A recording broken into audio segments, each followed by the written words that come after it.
Dylan Cross stood in the rain, staring at the woman bleeding in his barn. She shouldn't be here. No one should. The ranch was dead, had been dying since his father's last breath 6 months ago. But this stranger, rain-soaked and shaking, looked at him like she knew something he didn't. Like the land beneath his boots wasn't just dirt and debt. Like his father's silence had been hiding more than failure. The storm hammered the roof. Her eyes burned with purpose. And Dylan realized his inheritance wasn't what he thought. Want to see how this unravels? Watch till the end, hit that like button, and drop a comment with your city so I can see how far this story travels. The funeral had been small. Pointless, really. Dylan Cross had stood beside a coffin holding a man he barely knew anymore, listening to a preacher recite verses that meant nothing. His father, Robert Cross, had been 59 when his heart gave out. No warning, just stopped. The way everything else on the ranch had stopped years ago.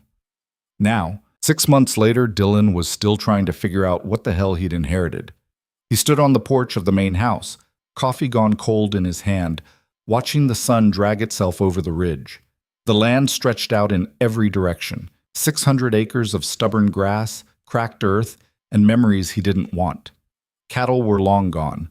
The barn sagged like a drunk leaning on a wall, fences held together with rust and prayer. The bank had sent 3 letters in the last month, each one politer than the last.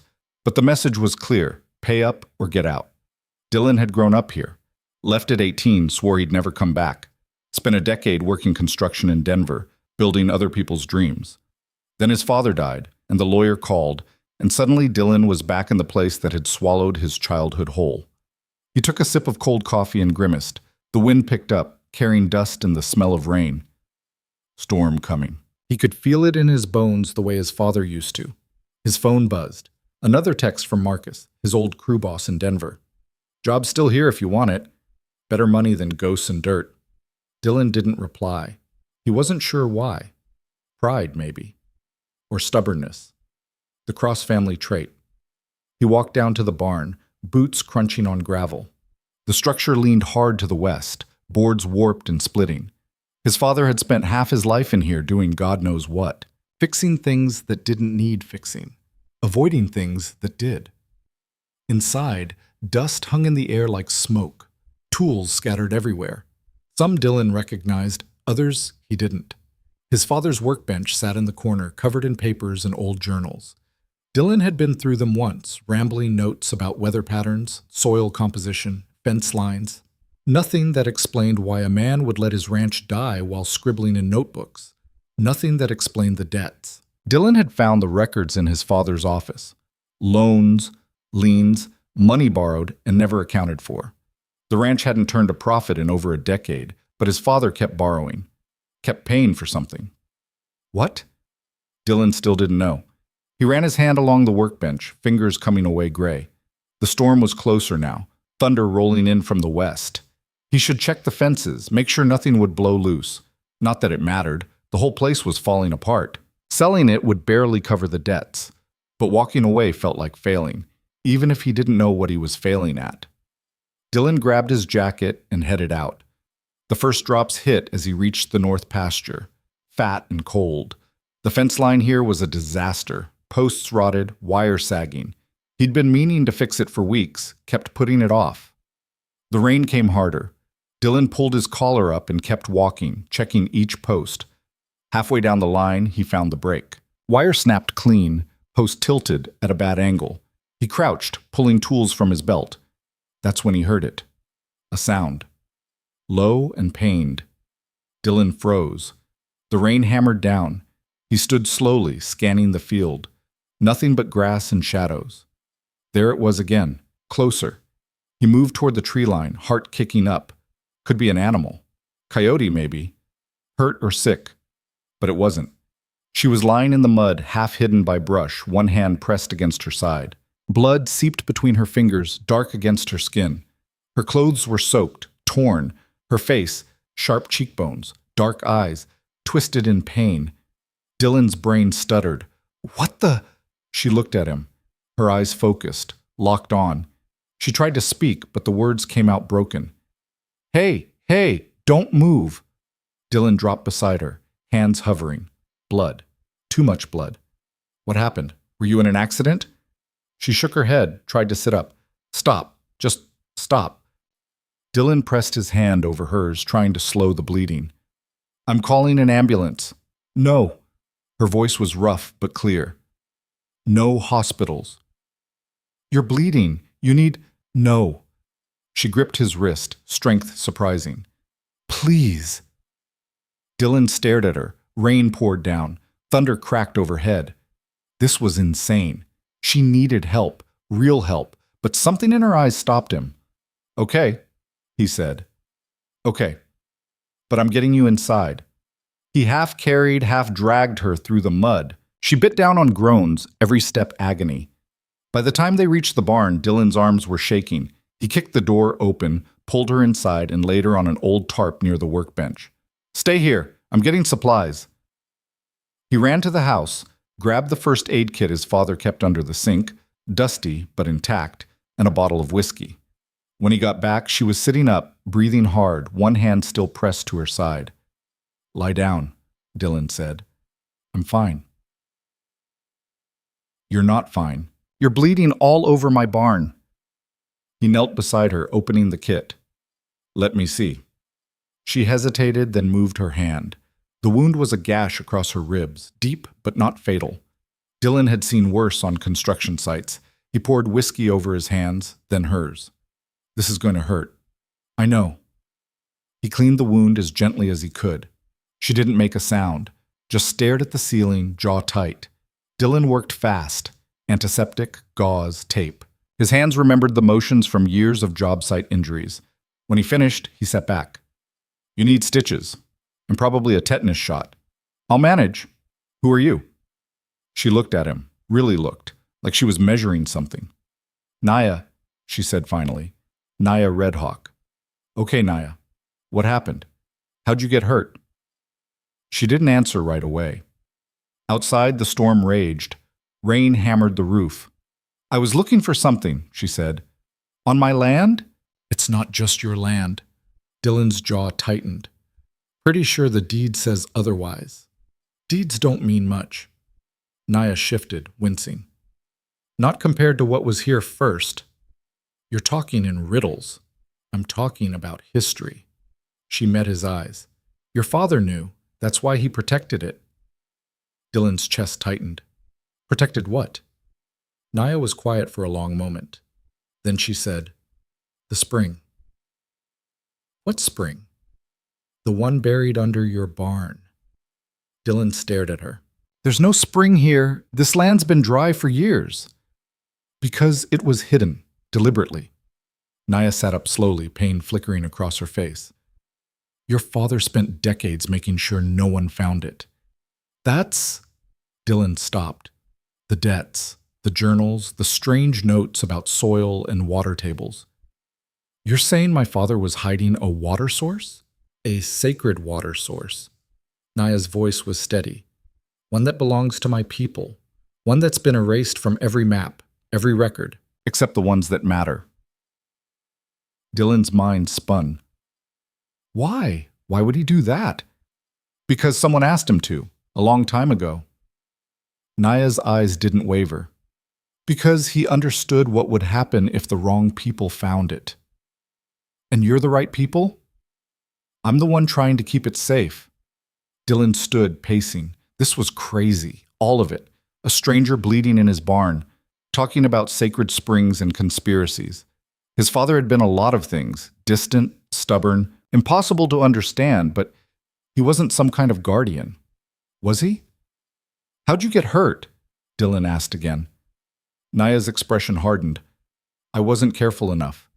Someone did this to you. Yes. Who? She didn't answer. Dylan crouched in front of her.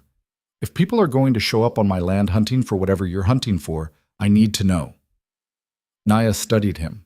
Then, slowly, she reached into her jacket and pulled out a folded piece of paper. She handed it to him.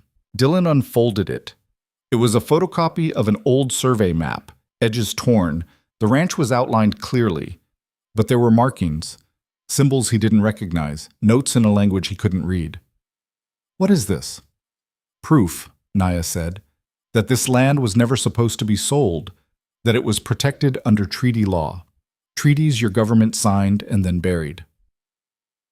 Dylan's pulse hammered. Where'd you get this? From someone who risked everything to preserve it. My father, Naya nodded. Dylan sat back on his heels, map still in his hands. The storm outside had started to ease, rain softening to a steady drumbeat. His father, the man who barely spoke to him, who let the ranch crumble, who died without explaining any of it, had been protecting something all along. Why didn't he tell me? Dylan's voice came out rough. Maybe he didn't think you'd care. That hit harder than it should have, because it was true. Dylan had left, had made it clear he wanted nothing to do with this place. Why would his father trust him with something this important? Who hurt you? Dylan asked again. Naya's jaw tightened. Developers. They've been buying up land around here for months, quietly, through shell companies.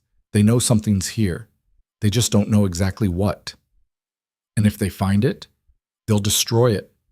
Naya's voice was flat. Drill it, sell it, turn it into profit. Dylan looked at the map again. The symbols, the notes, his father's handwriting in the margins. There's more, Naya said quietly. In your father's journals. He left a trail, if you know how to read it. Dylan stood, walked to the workbench. The journals were still there, stacked in a messy pile. He'd skimmed them before, seen nothing but boring observations. But now, he opened the top one, flipped through pages, and this time he saw it. The patterns. Coordinates disguised as fence measurements. Dates that lined up with land surveys. Notes about soil density that were actually about depth. His father had been documenting everything, hiding it in plain sight. He was making a record, Dylan said slowly, in case something happened to him. Yes. Dylan's throat tightened. His father had known he might not live to finish this, had left breadcrumbs for someone to follow. He just hadn't expected that someone to be Dylan. How long do we have? Dylan asked. I don't know. Naya shifted, pain crossing her face again. But they're close. The developers filed permits last week. They're calling it an infrastructure project. Roads, utilities. But it's cover. For what?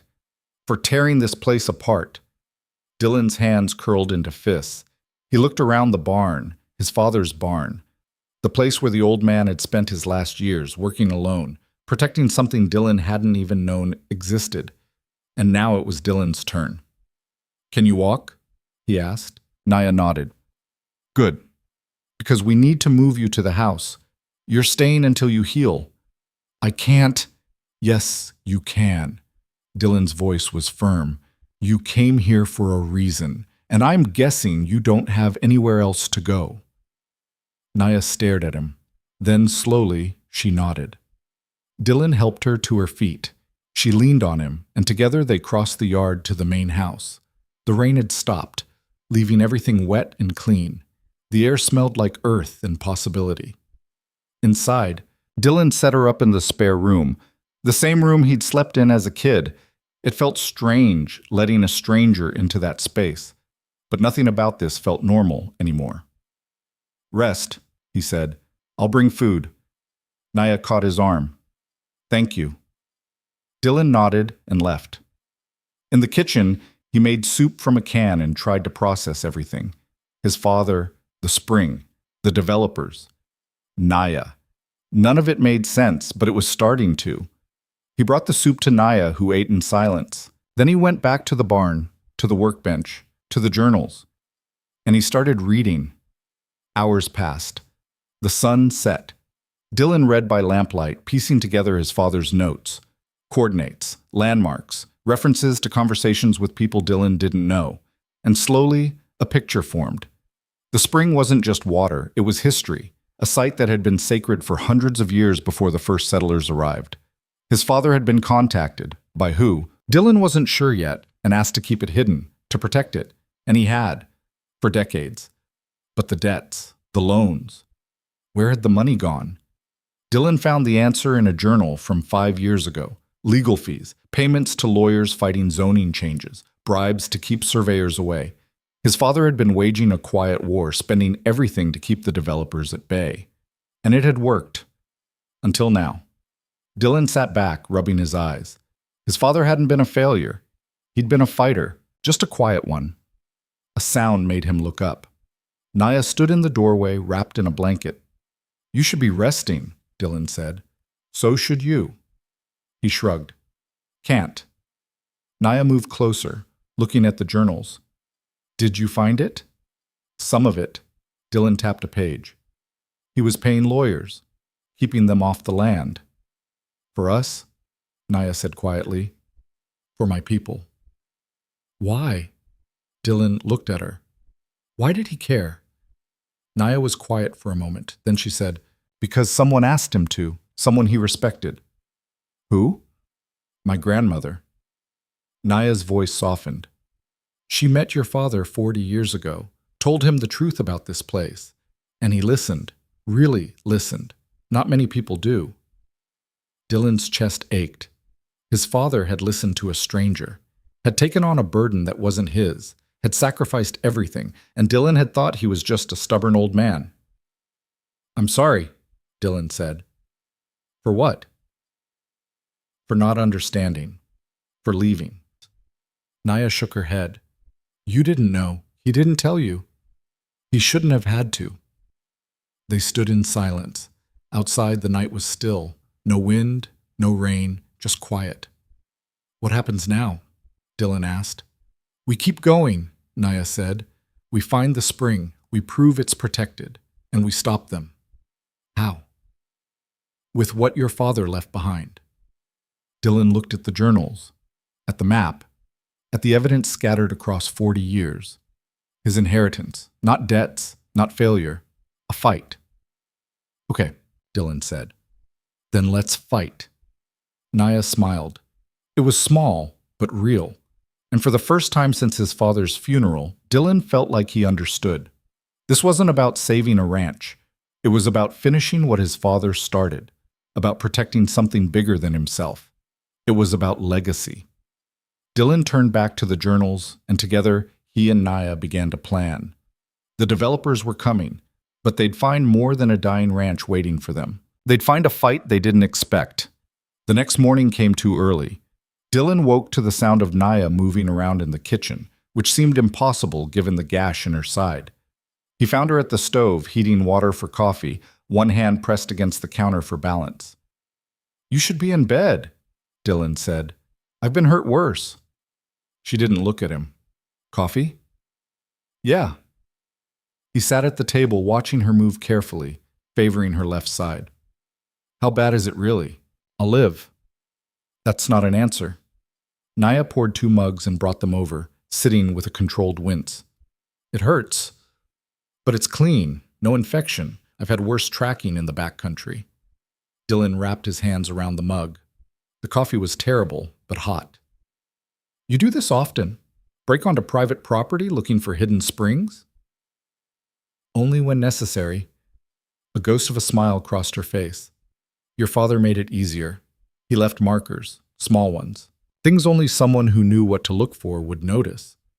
"Like what?" "Rocks stacked in certain patterns, trees blazed in specific ways." Naya sipped her coffee. He was careful, smart, but he wanted someone to find the trail eventually. "Just not me." "Maybe he thought you'd come back when you were ready." Dylan's jaw tightened. "I'm here now." "Are you ready?" He didn't know how to answer that. Instead, he said, "Show me." They finished their coffee in silence. Then Dylan helped Naya outside. The morning air was cold, crisp. The storm had cleared everything out, leaving the sky sharp and blue. They walked slowly toward the barn, Naya pointing out details Dylan had never noticed. A pile of stones near the fence line, arranged in a spiral. 3 marks carved into a fence post, barely visible unless you knew where to look. A line of cottonwood trees that formed an arrow pointing northeast. "He was mapping it," Dylan said. "Right out in the open." "He's hidden in plain sight," Naya agreed. "The best kind of secret." Inside the barn, she pointed to the workbench. "Move it." Dylan stared at her. "What?" "The bench. Move it away from the wall." It took effort. The thing was solid oak, heavy as hell. Dylan shoved and dragged until it scraped across the floor. Behind it, the wall looked normal, just old boards and dust. Naya knelt, running her fingers along the baseboards. She found something Dylan couldn't see and pressed. A section of wall shifted, clicking open like a door. How did you... Your father showed my grandmother years ago. Naya pulled the panel fully open, revealing a hollow space behind. He built this himself. Inside the hollow was a metal box. Dylan pulled it out, hands shaking slightly. It wasn't locked. He opened it. Papers, dozens of them. Maps, some hand-drawn, some official-looking. Photographs of the land from different decades. And beneath it all, a leather journal Dylan hadn't seen before. He lifted it out carefully. The cover was worn, the pages yellowed. He opened to the first entry. The handwriting was his father's, but younger, steadier. September 14th, 1984. Met with Sarah Redhawk today. She showed me the spring. I didn't believe her at first, but I saw it, felt it, understood why she's asking this of me. This isn't just water, it's memory, it's proof. I told her I'd help. Don't know what that means yet, but I will. Dylan's throat closed. Sarah Redhawk, Naya's grandmother. He flipped through more pages, entries spanning decades. His father documenting meetings, conversations, plans. The language was careful, coded in places, but the intent was clear. Protection, at any cost. He met with her for 30 years, Naya said quietly, until she died. Then he kept going alone. Dylan looked up. Why didn't he tell me?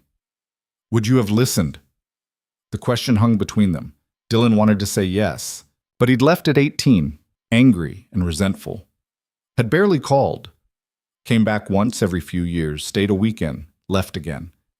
His father had tried to talk to him once about the ranch, about staying. Dylan had shut him down, so no, he wouldn't have listened. I would now, Dylan said. Naya's expression softened. Then listen to this. We don't have much time. The developers, they're not just some local company. They're backed by something bigger. Venture capital, political connections. They've been buying up land across 3 counties. This ranch is the last piece they need. For what? Water rights. Naya pointed to one of the maps in the box. Once they own this land, they control access to the aquifer beneath it. An aquifer that feeds into 6 rivers. They can sell water rights to agriculture, industry, cities. We're talking billions. Dylan's stomach turned. And the spring? Is the key. If we can prove it's a protected site, culturally, legally, then the entire development plan falls apart. Because the treaties that protect it extend to the aquifer. All of it. What treaties? Naya pulled out another document from the box. It was old, fragile, written in formal legal language Dylan barely understood, but he caught enough. Land acknowledgement, water rights, sacred sites, dated 1868. This was signed, Naya said, and then buried, deliberately, because honoring it would have meant giving up access to resources the government wanted. So they pretended it didn't exist. Exactly. Dylan stared at the treaty. His father had kept this hidden for decades, had protected it, had died protecting it. How do we use it? Dylan asked. We have to prove the spring exists first, physically locate it, document it. Then we file an injunction with the treaty as evidence, force a legal review. And if they don't care, if they just bulldoze anyway, then we make enough noise that they can't. Naya's eyes were hard. Media, tribal councils, environmental groups. We make this public, make it messy. Dylan rubbed his face. This was way beyond fixing fences and paying bills. This was a legal war against people with money and power and no reason to back down. But his father had fought it alone for 40 years. Dylan could manage a few weeks. Okay, he said. Where do we start? Naya pointed to the maps. Your father's notes say the spring is beneath the barn, specifically beneath the foundation on the northeast corner, but it's been sealed, covered. We need to excavate. Dylan looked around. The barn was barely standing. Digging under the foundation could bring the whole thing down. We'll be careful and Naya said, reading his expression. You can't dig. You can barely walk. Then you dig. I'll guide you. Dylan almost laughed. Almost. Instead, he said, This is insane. Yes. We could get hurt. Arrested. Worse. Yes. And you're okay with that? Naya met his eyes. My grandmother spent her entire life trying to protect this place. She died before she could finish. I'm not walking away now. Dylan held her gaze, saw the steel in it. The same steel his father must have seen all those years ago. All right, he said. Let's dig. They spent the rest of the morning preparing. Dylan gathered tools, shovels, pry bars, flashlights. Naya studied the maps, cross-referencing his father's notes with the barn's layout. By noon, they had a plan. The northeast corner of the barn sat over what looked like solid dirt. But according to the notes, there was a cavity beneath. His father had poured a false floor over it decades ago, sealing it off. Dylan started prying up boards. The wood was old, rotted in places, and came up easier than expected. Beneath the boards was concrete, thin, cracked, but solid. This is going to take a sledgehammer, Dylan said. Then get one. He did.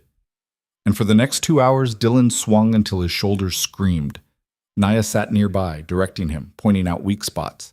The concrete gave way in chunks, revealing packed earth below. Then something else. Dylan stopped, breathing hard. What is that? Naya leaned forward. Stone. Dylan cleared more dirt. The stone was smooth, deliberate, not natural. He kept digging, uncovering a circular pattern. It looked almost like a well cap. This is it, Naya said, voice tight with excitement. This is the seal. Dylan's heart hammered. He kept digging, hands shaking now. The stone was set into the earth, carved with symbols he didn't recognize. And in the center, a gap, just wide enough for a lever. Do we open it? Dylan asked. We have to. Dylan found a pry bar, wedged it into the gap. He pulled. The stone resisted, then shifted with a grinding sound. He pulled harder, muscles straining. The stone moved. And beneath it, darkness. Dylan grabbed a flashlight, shone it down. The beam caught water. Clear, moving water. A spring, flowing through carved channels in the rock below. It's real, Dylan breathed. Naya was beside him now, staring down. Her face was unreadable. Then she closed her eyes, lips moving in words Dylan couldn't hear. When she opened them, they were wet. Thank you, she said quietly. Dylan didn't know if she was talking to him or his father or someone else entirely. He just nodded. They spent the next hour documenting everything. Dylan took photos from every angle. Naya sketched the symbols on the stone. They measured the depth, tested the water. It was cold, clean, tasting faintly of minerals. This is enough, Naya said finally. This proves it exists. Now what? Now we contact my people. And a lawyer. Dylan's phone buzzed. He pulled it out, saw a number he didn't recognize. He answered. Mr. Cross? A woman's voice. Professional. Clipped. Yeah. This is Jennifer Hale from Terra Vista Development. I'm calling to discuss the sale of your property. Dylan's blood went cold. I'm not selling. I understand you may have reservations, but we're prepared to make a very generous offer, well above market value. I said, I'm not selling. Mr. Cross, I don't think you understand the situation. We have permits approved for infrastructure development on adjacent properties. Your land is landlocked by our holdings. Without access agreements, you'll have no way to bring in supplies, maintain utilities, or operate commercially. Then I guess I'll manage. There was a pause. We'd hate to see this become adversarial. Is that a threat? It's a reality check. Her tone cooled. You're sitting on a failing ranch with significant debt. We're offering you a way out. I suggest you take it. And I suggest you lose my number. Dylan hung up. His hand was shaking. Naya was watching him. They know you're here. Yeah. They'll escalate. I know. She stood slowly, pain flickering across her face. Then we need to move faster. I'll call my cousin. He's a lawyer, works with tribal rights cases. Can he help? If anyone can, he can. Naya pulled out her phone. But Dylan, you need to understand, once we file this, there's no going back. They'll come at you with everything, legal pressure, financial pressure, maybe worse. Worse like what happened to you? She didn't answer, didn't need to. Dylan looked down at the spring, at the water flowing quietly in the dark. His father had protected this for 40 years, had died keeping it secret. Dylan could handle a few lawyers. Make the call, he said. Naya dialed. The conversation was in a language Dylan didn't understand, fast and urgent. She spoke for several minutes, then hung up. He's coming tomorrow, she said. He'll bring documentation, help us file. Good. Dylan. Naya's voice was serious. You could still walk away, sell the ranch, take the money, live your life. Could I? Legally, yes. That's not what I meant. Dylan looked at her. Could I walk away from this, from what my father spent his life protecting? Naya studied him. Then slowly she shook her head. No, I don't think you could. Then we're doing this. They sealed the spring back up, carefully replacing the stone and covering it with dirt. Dylan was exhausted, every muscle aching. But his mind was sharp, racing. That night, they went through more of his father's papers. Naya pointed out details Dylan had missed, dates that aligned with legal filings, names of people who'd helped over the years, a whole network his father had built in secret. He wasn't alone, Naya said. He had allies, people who believed in this. Where are they now? Some died, some moved away. She hesitated. Some got scared. When the developers started buying land, people took the money and left. But not your family. No, not us. Dylan found a photograph in one of the journals. 2 people standing by a fence, a man and a woman. The man was young, maybe 30, with Dylan's eyes. His father. The woman was older, weathered, with sharp features and kind eyes. That's her, Naya said softly. My grandmother. Dylan stared at the photo. His father looked happy, really happy. Dylan couldn't remember ever seeing him like that. They were friends, Dylan said. They were. Naya's voice was thick. She used to say he was the first white man who ever really listened to her, who didn't treat her like she was lying or crazy. He believed her. Yes. Dylan set the photo down carefully. His father had believed, had acted, had sacrificed, and Dylan had spent 10 years thinking he was just a stubborn old man wasting away on a dying ranch. I'm sorry, Dylan said again. Naya put her hand on his. He'd be proud that you're here, that you're doing this. Dylan's throat burned. He nodded, not trusting his voice. They worked late into the night. By the time they stopped, Dylan had a fuller picture. The developers had been circling for years, buying land through shell companies, avoiding scrutiny, building a case for infrastructure that was really about resource extraction, and his father had been in their way. Dylan wondered if the heart attack had really been natural, then pushed the thought away. That road led nowhere good. The next morning, Naya's cousin arrived. His name was Marcus Red Hawk, late 30s, sharp suit, sharper eyes. He shook Dylan's hand firmly. Naya tells me you want to fight, Marcus said. Yeah, good. Because they're not going to make this easy. Marcus opened his briefcase, pulled out files. I've been tracking Terra Vista for 2 years. They're a subsidiary of a larger firm, Apex Holdings, which is itself owned by a private equity group with ties to half the state legislature. So we're screwed. Not necessarily. Marcus spread documents on the table. The treaty is solid. It was ratified, signed by federal officials. The fact that it was buried doesn't invalidate it. If we can prove the spring exists and ties to the treaty's protected sites, we have a case. How long will that take? Weeks, maybe months. Courts move slow. We don't have months, Naya said. They filed permits. Construction could start any day. Marcus nodded grimly. Then we file for an emergency injunction. Stop work until the treaty claim is reviewed. Will it work? Dylan asked. Honestly, 50-50. Depends on the judge. Depends on how much pressure Terra Vista applies. Marcus looked at Dylan. And it depends on you. If you're willing to be the face of this, The landowner defending his property. I am. Even if it gets ugly? Dylan thought about his father, about 40 years of quiet resistance, about Sarah Redhawk and Naya and everyone who'd fought to protect this place. Yeah, he said, even if it gets ugly. Marcus smiled. It wasn't warm, but it was real. All right then, let's go to war.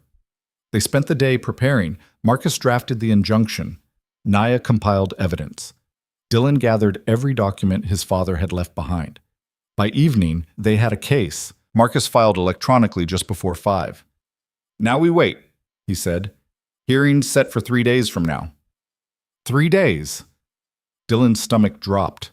That's fast. Emergency injunction. Has to be. Marcus packed his briefcase. I'll be back the day before. We'll prep. Meantime, keep your head down. Don't talk to Terra Vista. Don't talk to anyone. He left. Naya and Dylan sat in the kitchen, the silence heavy. You okay? Naya asked. No. Dylan rubbed his face. But I will be. That night, Dylan couldn't sleep. He walked the property in the dark, flashlight cutting through shadows. The land felt different now. Not just dirt and debt, but history. Weight. He ended up at his father's grave. It was simple. A stone marker in the family plot behind the house. Robert Cross. Beloved father. Dylan had picked the words. They'd felt empty at the time.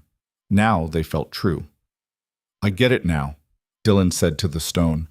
I understand what you were doing, why you stayed, why you fought. The wind picked up, rustling through the grass. I'm going to finish it, Dylan said. Whatever it takes. No answer, just wind. Dylan stood there a long time. Then he went back to the house. 2 days passed in tense waiting. Naya healed slowly. Dylan kept working the ranch, fixing what he could. It felt important somehow, keeping the place running. On the 3rd day, Marcus returned. Ready? He asked. As I'll ever be. They drove to the county courthouse. It was a squat brick building, older than Dylan. Inside, the air smelled like floor wax and old paper. The hearing room was small. Marcus led them to a table on the left. On the right, 3 lawyers in expensive suits set up. Terra Vista's team. The lead lawyer was a woman. Mid-40s, blonde, perfect posture. She looked at Dylan once, dismissive, then ignored him. The judge entered. Everyone stood. Judge Patricia Ramos, according to the nameplate. She looked tired. Let's make this quick, she said. Mr. Redhawk, you filed for an emergency injunction. Explain. Marcus stood. Your Honor, my client is the legal owner of a property under immediate threat of development. We have evidence that the land in question contains a protected site under the 1868 Treaty of Silver Creek. We're asking the court to halt all development pending a full review. The blonde lawyer stood. Your Honor, Jennifer Hale for Terra Vista Development. This is a transparent stalling tactic. The property in question has been privately owned for over a century. There are no protected sites. This so-called treaty is irrelevant. Do you have the treaty? Judge Ramos asked Marcus. Yes, Your Honor. Marcus handed up a copy. The judge skimmed it. Her expression didn't change. And proof of the protected site. Marcus handed up photos. Documentation. Naya's sketches. Judge Ramos looked through everything. The room was silent. Finally, she looked up. Ms. Hale, has your client conducted an environmental or cultural impact assessment? We're not required to, Your Honor. The land is private property. That's not what I asked. Hale's jaw tightened. No, Your Honor, we have not. Judge Ramos looked at Marcus. Mr. Redhawk, this treaty is over 150 years old. Do you have any precedent for enforcing it? Several, Your Honor. I've cited them in our brief. I'll review them. Judge Ramos set the papers down. Here's what I'm going to do. I'm granting a temporary injunction. No construction on or adjacent to Mr. Cross's property for 30 days while I review the evidence. Dylan's chest loosened. Hale shot to her feet. Your Honor, that's 30 days, Ms. Hale. Your client can wait. Judge Ramos banged her gavel. We're adjourned. Marcus turned to Dylan, grinning. We did it. For 30 days, Dylan said. It's a start. Outside, Hale intercepted them on the steps. "Mr. Cross?" she said. A word. Marcus stepped between them. "My client has nothing to say to you. I'm not here to threaten anyone." Hale's voice was smooth. "I'm here to make a final offer. $2 million, cash, close in a week." Dylan stared at her. $2 million? More than this place is worth, more than you'll ever see otherwise. Not interested. Mr. Cross, be smart. You can't win this. The treaty claim will fall apart under scrutiny. And even if it doesn't, we have resources you can't imagine. We will bury you in legal fees, break you financially, make your life hell. Is that your final offer? Dylan asked. Hale's smile was cold. It is. Then I guess we're done here. Dylan walked past her. Marcus and Naya followed. Behind them, Hale called out, "You're making a mistake." Dylan didn't look back. In the truck, Marcus let out a breath. That was ballsy. That was stupid, Naya said. $2 million, Dylan. I don't care. You should. That money could set you up for life. Dylan started the engine. My father didn't die protecting this place so I could sell it to the highest bidder. Naya was quiet. Then she said, he'd be proud. Dylan drove. The land rolled past, familiar and strange at once. 30 days. They had 30 days to prove the spring mattered, to make the case stick. 30 days to finish what his father started. It didn't feel like enough, but it was what they had, and Dylan Cross wasn't walking away. Not now. Not ever. The 30 days started to bleed together. Dylan threw himself into work, reinforcing fences, patching the barn roof, anything to keep his hands busy while his mind spun. Naya recovered slowly, spending hours on the phone with Marcus, coordinating their legal strategy. But underneath the routine, tension coiled tighter each day. On day 4, a surveyor showed up at the property line. Dylan watched him through binoculars from the porch, planting stakes just beyond the fence. Legal, technically. But the message was clear. We're still here, we're not going anywhere. On day 7, Dylan's bank called. Someone had requested copies of his loan documents. Public record, they said. Nothing they could do about it. Dylan hung up feeling exposed, like someone had gone through his pockets while he slept. They're building a profile, Marcus said when Dylan told him. Looking for pressure points, financial vulnerabilities. They'll find plenty, Dylan muttered. Then we make sure the case is airtight before they can use it. Marcus had brought in help. An anthropologist from the State University, Dr. Sarah Chen, who specialized in indigenous water sites. She arrived on day 9, a compact woman in her 50s with quick eyes and dirt under her fingernails. Show me, she said, no preamble. Dylan led her to the barn. They'd kept the spring sealed, only opening it for documentation. Now he pried up the stone again, shone the light down. Dr. Chen knelt at the edge, silent for a long moment. Then she pulled out a camera and started shooting. She took samples of the water, the stone, the surrounding soil. She examined the carved symbols, tracing them with gloved fingers. This is extraordinary, she said finally. These markings are consistent with pre-contact Arapaho sacred site designations. The stonework is at least 200 years old, possibly older. Is that enough? Dylan asked. For the treaty claim. It's a start, but I need to cross-reference with known sites, verify the symbols, establish a clear cultural connection. She stood, brushing off her knees. Give me a week. She left with her samples. Dylan sealed the spring again, feeling like he was closing a coffin. That night, someone cut the fence on the south pasture. Dylan found it at dawn, wire snipped clean, post pulled out. No tire tracks, no evidence, just destruction. He spent the morning repairing it, anger burning in his chest. Naya helped, moving slower than she wanted but refusing to sit idle. They're testing you, Shim, she said. I know. Seeing if you'll break. Dylan twisted wire tight around a post, muscles straining. I won't. What if they escalate? He met her eyes. Then I escalate back. But the truth was, he didn't know what that meant. He wasn't a fighter, wasn't built for this kind of war. He fixed things, built things. This world of legal maneuvers and corporate pressure, it was foreign territory. On day 12, a reporter showed up. Local paper, young guy with a notebook and too much enthusiasm. He'd heard about the injunction, wanted to do a story. Marcus shut him down fast. No press. Not yet. Why not? Dylan asked after the reporter left. Wouldn't publicity help? It would also show our hand, Marcus said. Right now, Terra Vista thinks this is just a nuisance suit. They're not taking it seriously. The minute we go public, they'll bring in bigger guns, national firms, PR teams. We're not ready for that. When will we be ready? When we have evidence they can't refute. Dylan wanted to argue, wanted to shout, but Marcus was right. They had one shot at this. Had to make it count. Dr. Chen came back on day 14 with results. They gathered in the kitchen, papers spread across the table. The symbols match, she said. I found 3 other documented sites within 50 miles with identical markings, all confirmed as sacred water sites used by Arapaho communities for ceremonial purposes. The stonework technique is consistent. The placement aligns with traditional knowledge about water sources and spiritual geography. So it's real, Naya said. It's real, and it's protected under the treaty. Dr. Chen tapped the documents.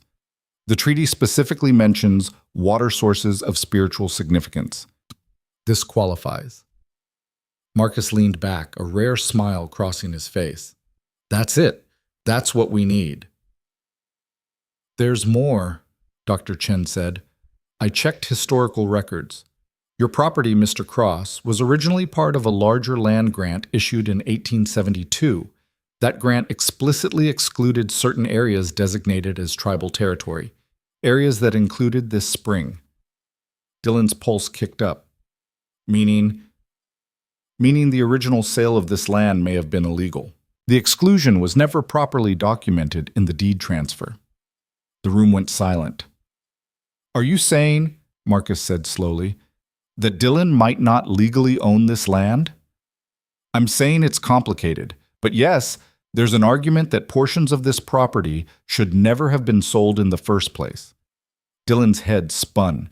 His father had owned this ranch for 40 years, had paid for it, worked it, died on it, and now someone was saying it wasn't really his? Does that help us or hurt us? Dylan asked. Marcus thought for a moment. Both. It strengthens the treaty claim, but it also means Terra Vista could argue the land is in legal limbo, neither yours nor protected, up for grabs.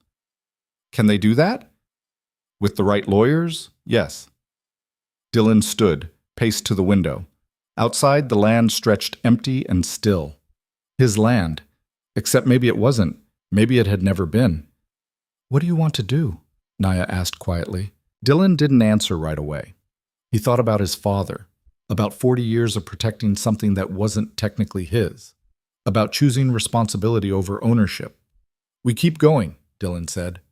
We prove it's protected. Whether I own it or not doesn't matter. It might matter to the court, Marcus warned. Then we'll deal with that when it comes. Dylan turned back.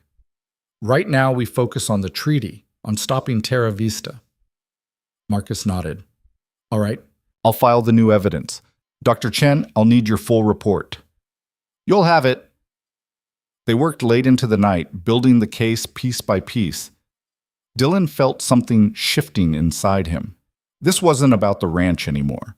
Wasn't even about his father. It was about something bigger, about protecting what needed protecting, regardless of who held the deed.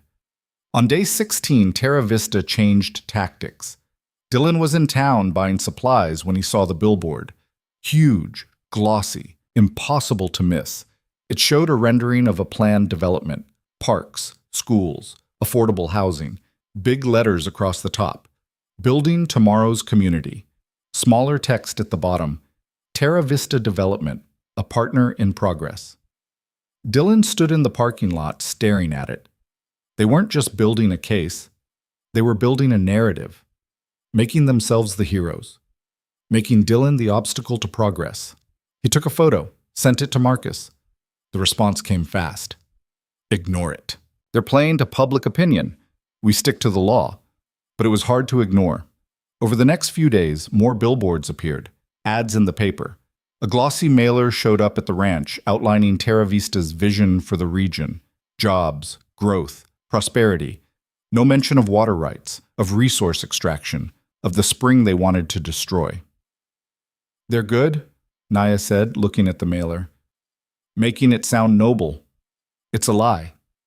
People believe nice lies easier than ugly truths." But Dylan crumpled the mailer.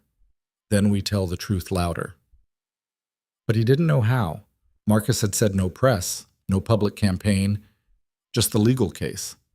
It felt like fighting with one hand tied behind his back. On day 19, the bank called again. This time it wasn't about document requests. "Mr. Cross, this is regarding your outstanding loans. We've received an offer from a third party to purchase your debt." Dylan's stomach dropped. "What?" "A company called Apex Holdings has offered to buy out your loans at full value. It's a legitimate offer, but we wanted to inform you before proceeding. Apex Holdings, Terra Vista's parent company." "Don't do it," Dylan said.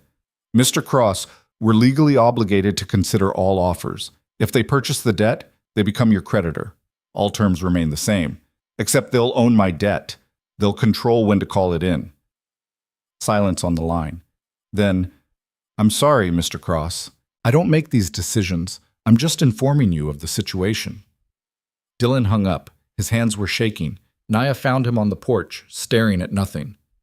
"They're buying my debt," he said. She sat beside him. "Can they do that?" "Apparently." "What does it mean?" "It means they can call the loans whenever they want, force me into foreclosure, take the land that way instead of buying it. That's—" Naya stopped. "That's ruthless. That's business." Dylan's voice was hollow. "I can't fight this. I don't have the money to pay off the loans. Don't have the credit to refinance. If they call it in, I'm done." "How long before they can do that?" "I don't know. Marcus will know." Marcus knew. He showed up the next day, grim-faced. "Legally, they have to honor the original loan terms," he said. "But those terms include a clause allowing the creditor to demand full payment if they believe the collateral is at risk." "And they'll claim the legal fight is putting the collateral at risk," Dylan finished. "Exactly. How long? They could call it in tomorrow if they wanted, but they'll probably wait until after the injunction expires, use it as leverage, tell you to drop the case or they'll foreclose." Dylan felt the walls closing in. He'd thought he was fighting for the land. Turned out the land was never really his to fight for. "There has to be something we can do," Naya said. Marcus hesitated. "There is one option. You could file for bankruptcy protection. It would freeze all debt collection for a period. Give us time to fight the treaty case without worrying about foreclosure." Bankruptcy. Dylan tasted the word. Bitter. "It's not ideal, but it's a tool. My father spent 40 years avoiding bankruptcy, keeping this place afloat." "Your father wasn't fighting Terra Vista." Dylan stood, walked to the window. The land looked the same as always, indifferent to human struggle. "If I file bankruptcy," he said slowly, "does that hurt the treaty case?" "No, they're separate issues. And if we win the treaty case but I lose the land to foreclosure anyway?" Marcus was quiet. Then, "The protection would remain, the spring would be safe, but you wouldn't own the land." So that was the choice. Save the land or save himself, not both. Dylan thought about his father, about choosing to protect the spring for 40 years, knowing it would cost him everything, about Sarah Redhawk trusting a stranger to do the right thing, about legacy. "File the bankruptcy," Dylan said. "Dylan," Naya started, "file it, buy us time. We finished the treaty case. Whatever happens to me after, happens." Marcus nodded slowly. "I'll start the paperwork." After he left, Naya grabbed Dylan's arm. "You don't have to do this." "Yeah, I do. You could still sell, walk away with enough to start over, and spend the rest of my life knowing I gave up." Dylan met her eyes. "My father died protecting this place. I can at least go broke doing the same." Naya's expression softened. "He really would be proud, or he'd think I'm an idiot. Both can be true." Dylan almost smiled. Almost. The bankruptcy filing hit on day 22. It bought them time, but it also made everything public. Dylan's debts, his finances, everything laid bare. The local paper ran a story. Struggling rancher files bankruptcy amid legal battle. They made him sound desperate, pathetic. Maybe he was, but he kept going. Dr. Chen returned with more evidence. Tribal elders who remembered stories about the spring, historical documents mentioning the site, archaeological surveys that supported the claim. Marcus assembled it all into a brief that was over 100 pages long. Dylan tried to read it, got lost in the legal language, gave up. "Just tell me," he said. "Do we have a case?" "We have a strong case," Marcus said. "But strong doesn't mean guaranteed. Judge Ramos will have to decide if the treaty claim outweighs property rights and economic development interests." "What do you think she'll decide?" Marcus set down his pen. "Honestly, I don't know. She's a good judge, fair, but she's also pragmatic. Terra Vista's bringing jobs, investment. We're bringing a treaty from 1868 and a hidden spring." That should matter. It should, but should and does are different things. On day 25, Terra Vista made their move. Dylan was repairing the barn roof when he heard the vehicles. 3 black SUVs rolling up the drive. He climbed down, grabbed a wrench without thinking, then felt stupid holding it like a weapon. The SUVs parked, doors opened. Jennifer Hale stepped out, flanked by 2 men in suits.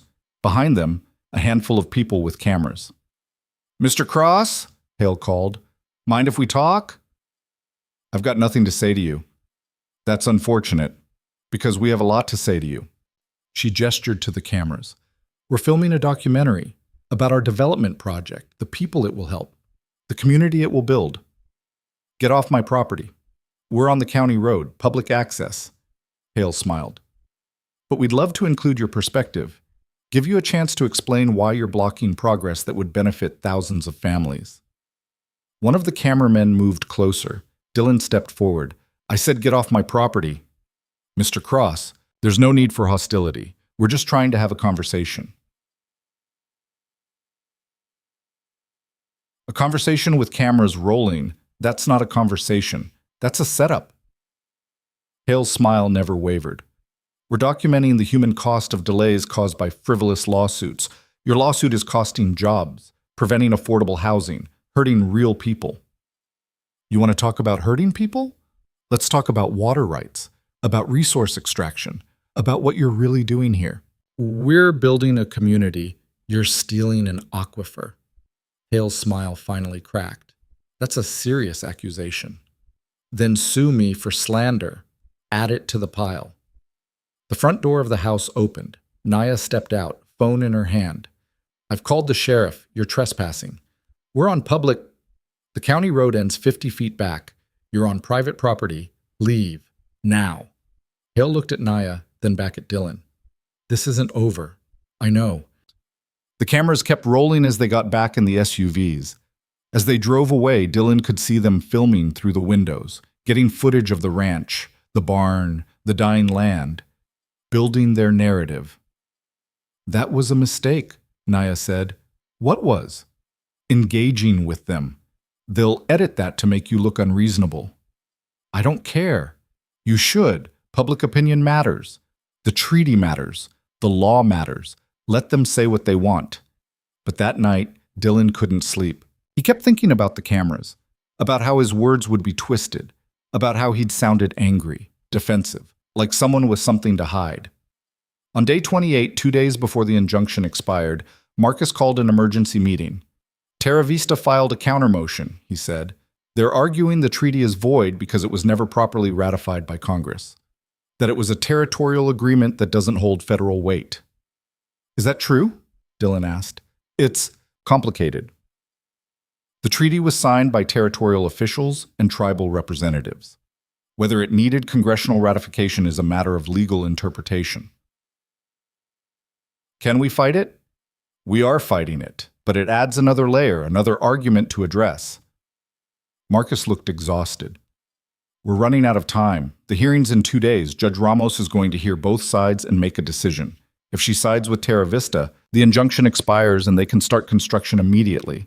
And if she sides with us, then she extends the injunction and orders a full historical review. which could take months, during which Terra Vista keeps pressuring me to sell. Yes. Dylan leaned back in his chair. Everything felt like quicksand. Every step forward made him sink deeper. What are our chances? He asked. Marcus was quiet. Then, 40-60. Against us. Naya swore softly. But, Marcus continued, we've got good evidence. Dr. Chen's testimony will be powerful, and the spring itself is undeniable.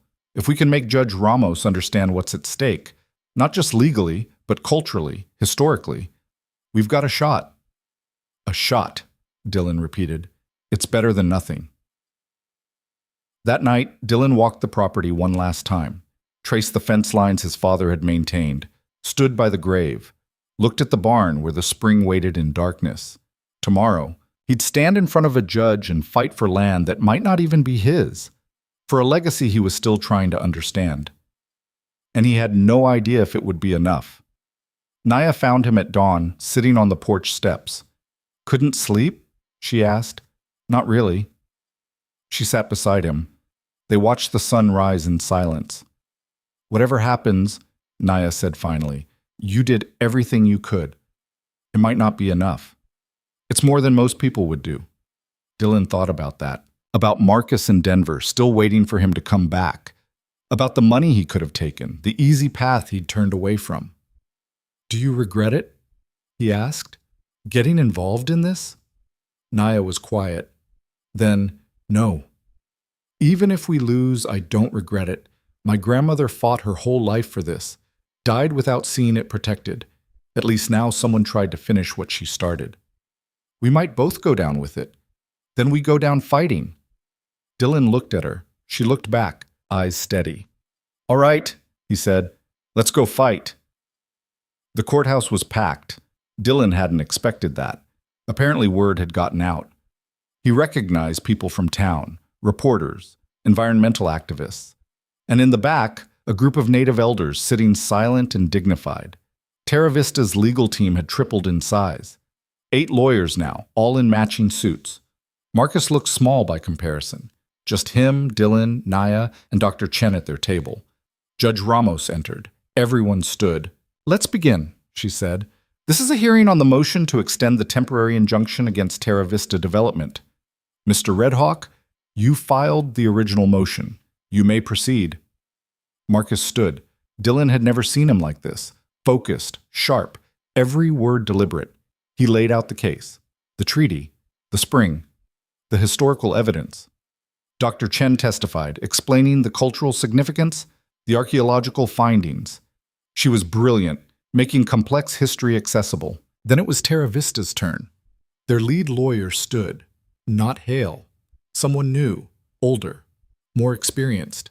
Your Honor, this case rests on a flawed premise, that a territorial treaty from 1868 can supersede modern property rights and economic development. It cannot. The treaty in question was never ratified by Congress. It holds no federal authority.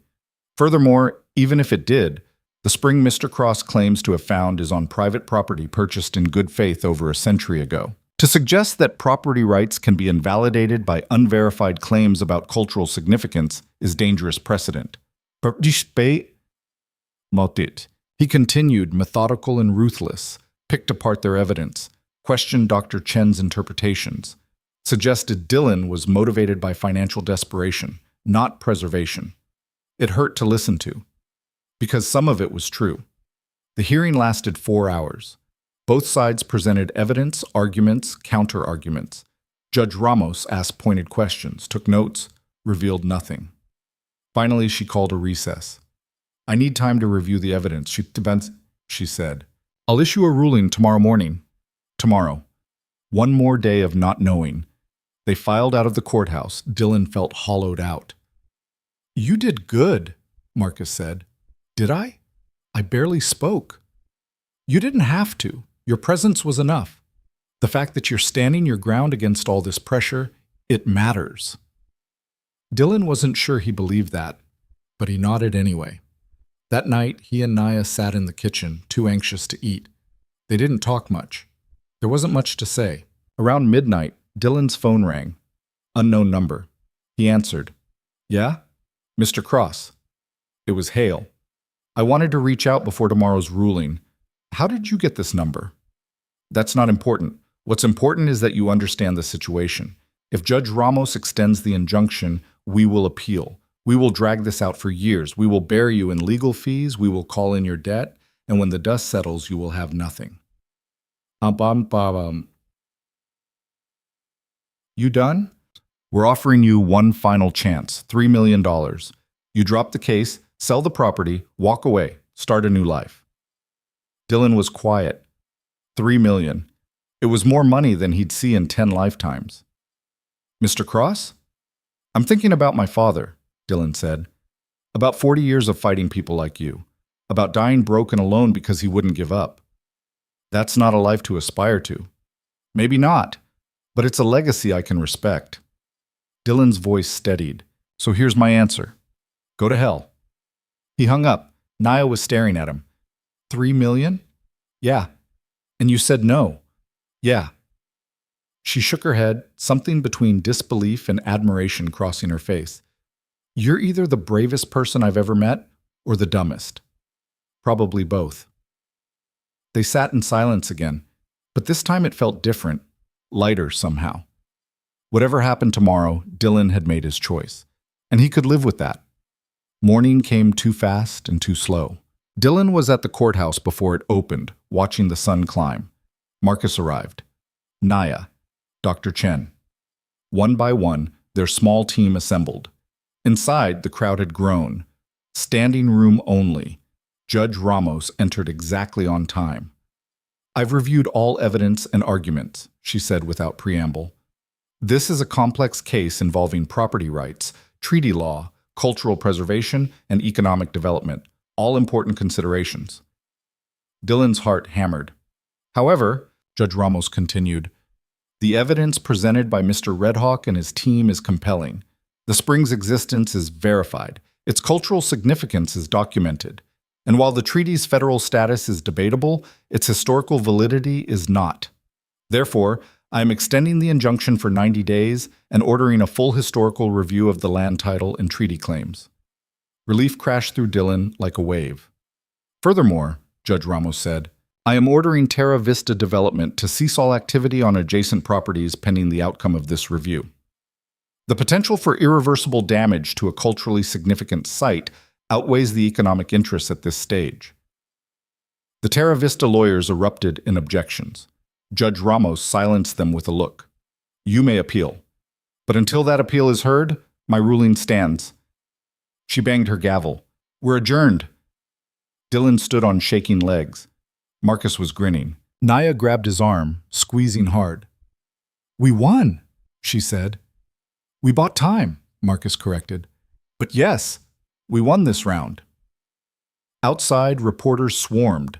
Marcus handled them, giving careful statements. Dylan just stood there, trying to process it. 90 days, 3 more months. It wasn't over, but it wasn't over. Terra Vista's lawyers pushed past without a word. Hale stopped, looked at Dylan once. Her expression was cold fury.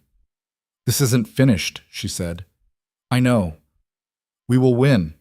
Maybe, but not today. She walked away. The crowd dispersed slowly. The tribal elders approached Dylan one by one, shaking his hand. They didn't say much. Just thank you. Just respect. It meant more than he expected. Back at the ranch, Dylan stood in the barn, looking at the sealed spring. 90 days to prove it mattered. To establish its protection permanently. 90 days to finish what his father started. He could do that. He had to, because some fights were worth losing everything for. And this was one of them. The victory lasted exactly 3 days before Terra Vista filed their appeal. Marcus had expected it, but the speed still stung. They weren't wasting time. Dylan was in the barn when Marcus called with the news. He'd been cataloging his father's tools, trying to make sense of what to keep, what to sell, if it came to that. The bankruptcy had frozen his debts, but it hadn't made them disappear.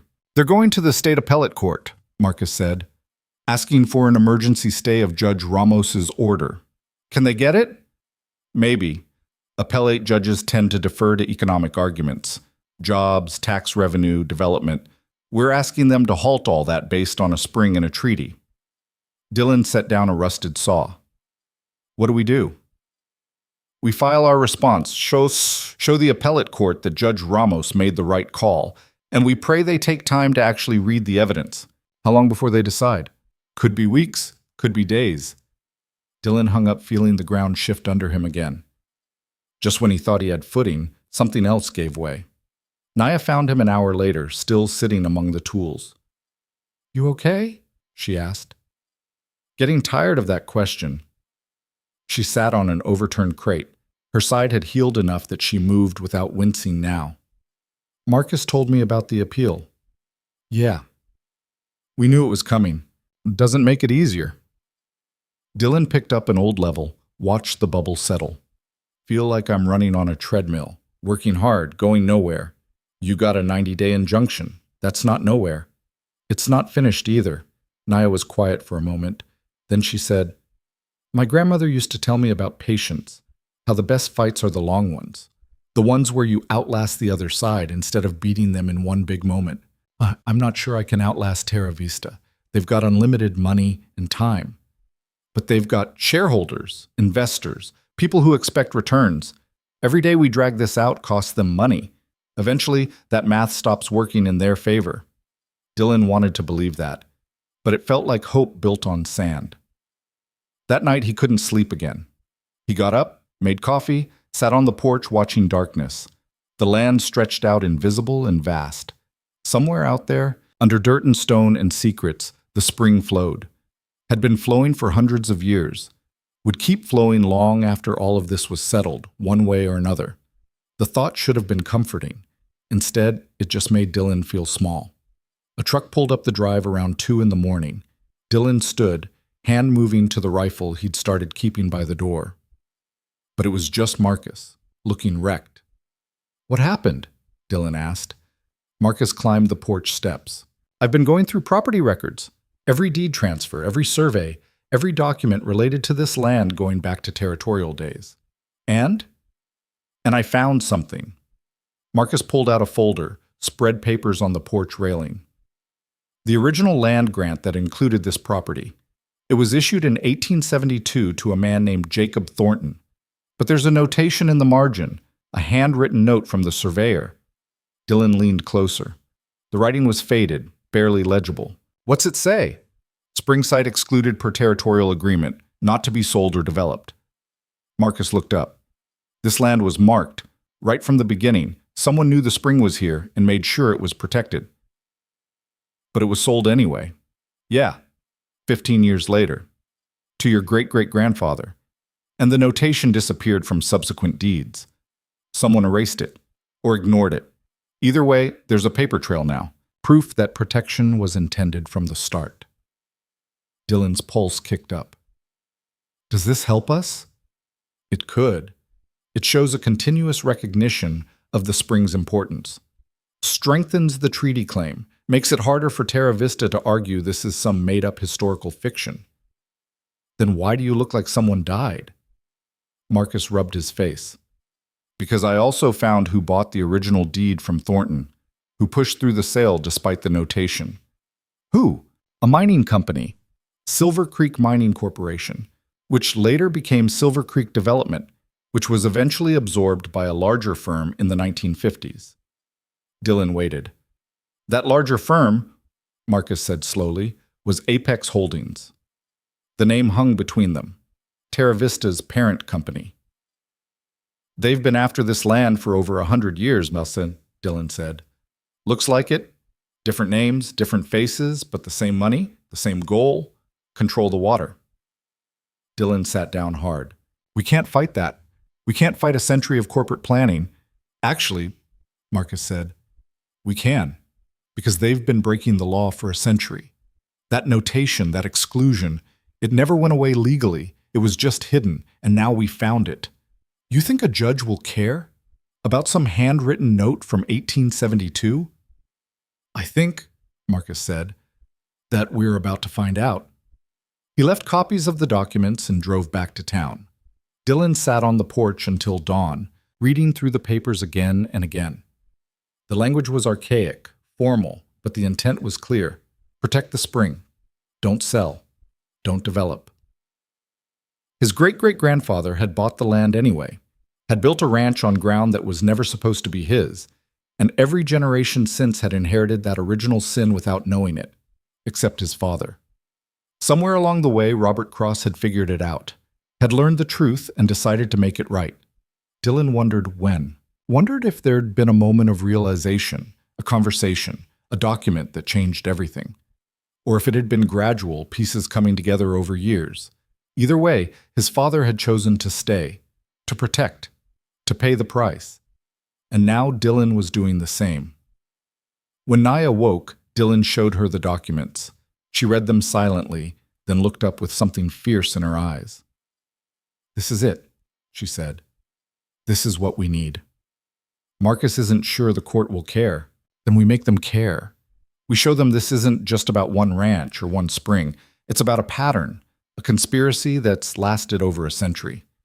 That sounds crazy. It is crazy, but it's also true. They spent the morning making copies, organizing evidence, building timelines. By afternoon, Marcus was back with reinforcements.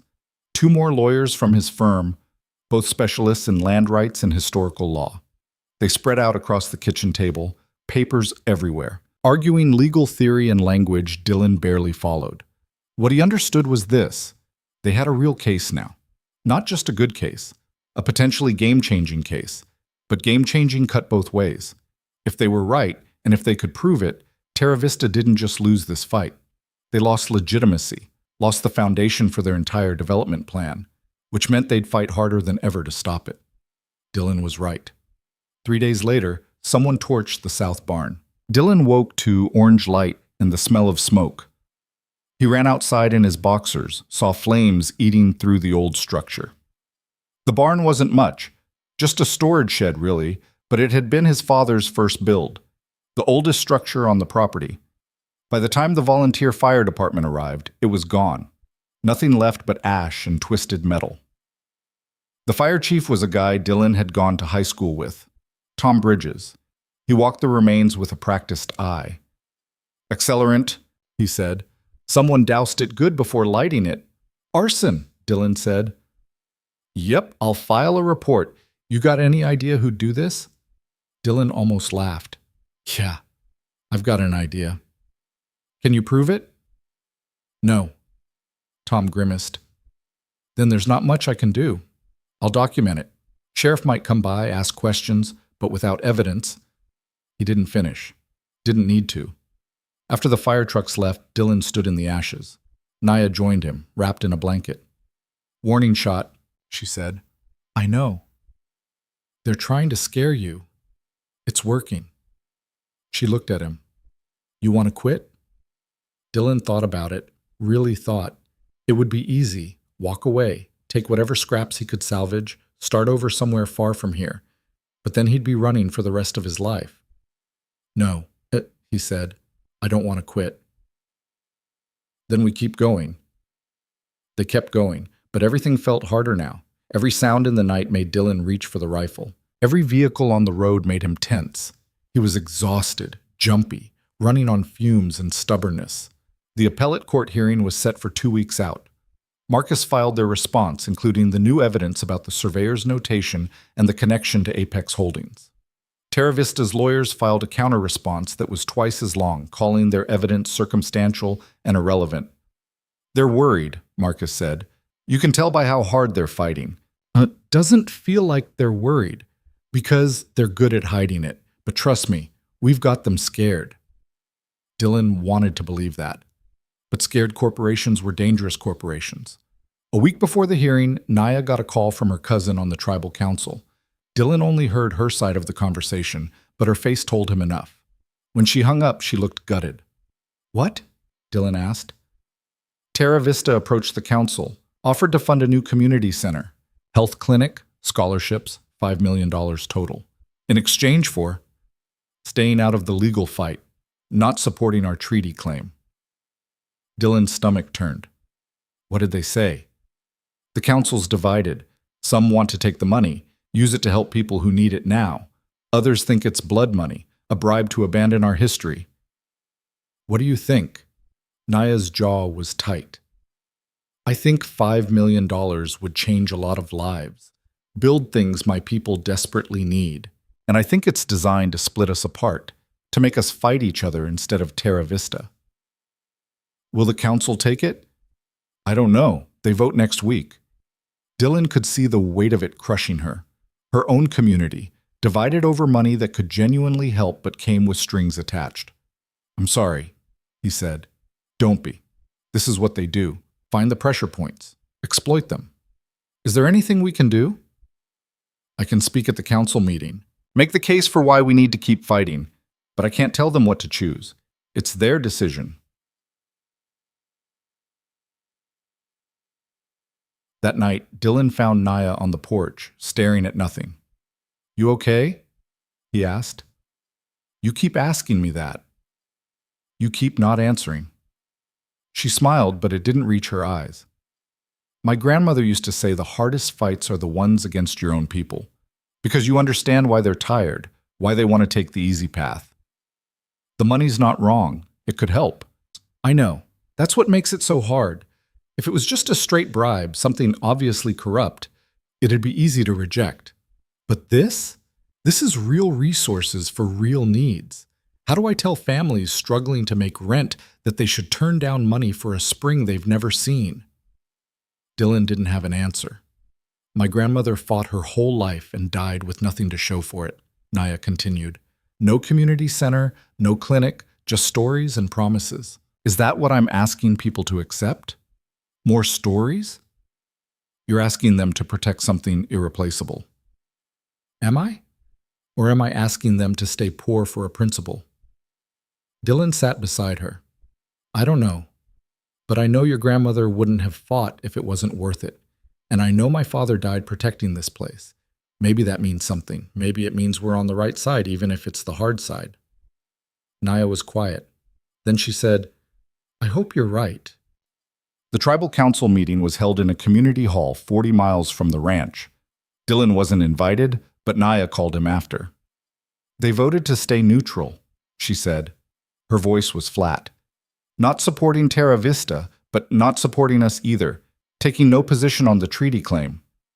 What about the money? They're still considering it, tabled the vote for another month. Is that good or bad? It's survival. They're trying to keep the community together, not take sides. Dylan heard the hurt underneath her words. I'm sorry. Yeah, me too. After she hung up, Dylan sat in the kitchen, feeling the walls close in again. They were losing allies, losing support. Even the people who should care most were stepping back. Maybe that's what Terra Vista had been counting on all along. Wear them down, isolate them, wait for everyone to give up. Marcus arrived the next day with news that didn't help. The appellate court set oral arguments for 3 days from now. He said, they're fast-tracking this. Why? Could be they want to resolve it quickly. Could be Terra Vista pushed for it. Either way, we need to be ready. Are we ready? Marcus spread his hands.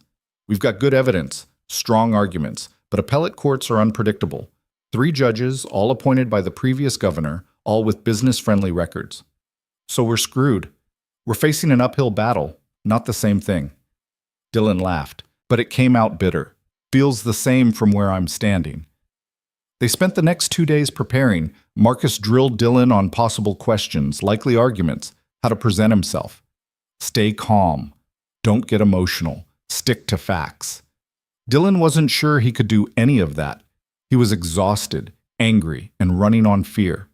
The morning of the hearing, he put on the only suit he owned. It was too tight in the shoulders, too short in the sleeves. He looked like a kid playing dress-up. You look fine, Naya said. I look terrified. That too, but fine. The appellate courthouse was in the state capital, 2 hours away. They made the drive in silence.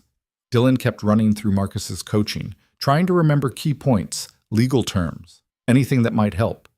But mostly he just thought about his father, about standing in front of judges and lawyers, defending something he barely understood because it was the right thing to do. The courtroom was smaller than Dylan expected, just 3 judges at the bench, lawyers at tables below.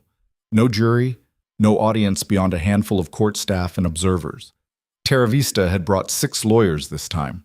They looked expensive and confident. Marcus looked tired. The presiding judge was a woman in her 60s with steel gray hair and sharp eyes. Judge Patricia Cortez, according to the nameplate. She called the hearing to order with no preamble. This is an appeal of Judge Ramos's order extending an injunction against Terra Vista Development. We've reviewed the briefs. Let's hear arguments. Terra Vista, you appealed. You go first. Their lead lawyer stood. Different from the courthouse battle. This was a man, early 50s, with the polished ease of someone who'd argued hundreds of cases. Your Honors, this appeal comes down to a simple question. Can unverified historical claims override legitimate property rights and economic development? Judge Ramos says yes. We respectfully disagree. The evidence presented by Mr. Cross consists of an old treaty of questionable legal standing, a hidden spring that may or may not have cultural significance, and a handwritten notation from 150 years ago. None of this is sufficient to halt a multi-million-dollar development project that will create jobs and housing for thousands of families. He continued for 20 minutes, smooth, persuasive, making Dylan sound like a crank holding up progress with conspiracy theories. Then it was Marcus's turn. He stood slowly. Dylan could see his hands shaking slightly, but his voice was steady. Your Honors, my colleague wants you to believe this is about one man blocking progress. It's not. It's about a corporation trying to erase history so they can exploit resources they have no right to. The spring exists. We've documented it. Dr. Chen testified to its cultural significance. The treaty is real, signed by legitimate authorities. And the surveyor's notation proves that protection of this site was intended from the very beginning. Terra Vista's predecessor company ignored that protection. We're asking this court not to make the same mistake. One of the judges leaned forward. Mr. Redhawk, even if everything you say is true, how do we balance historical preservation against current economic needs? Housing is a crisis. Jobs matter. Can you really ask us to prioritize a spring over housing for families? Marcus didn't hesitate. I'm asking you to prioritize the rule of law. Treaties aren't suggestions. They're legal obligations. If we allow corporations to ignore those obligations whenever it's economically inconvenient, what's the point of having laws at all? The judge sat back. Dylan couldn't read her expression. They argued for another hour, back and forth.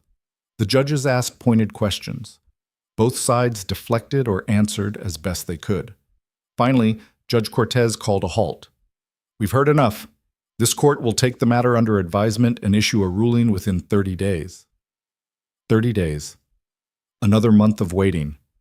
Dylan felt numb as they filed out. In the hallway, Terra Vista's lawyers were already on their phones, probably reporting to their bosses.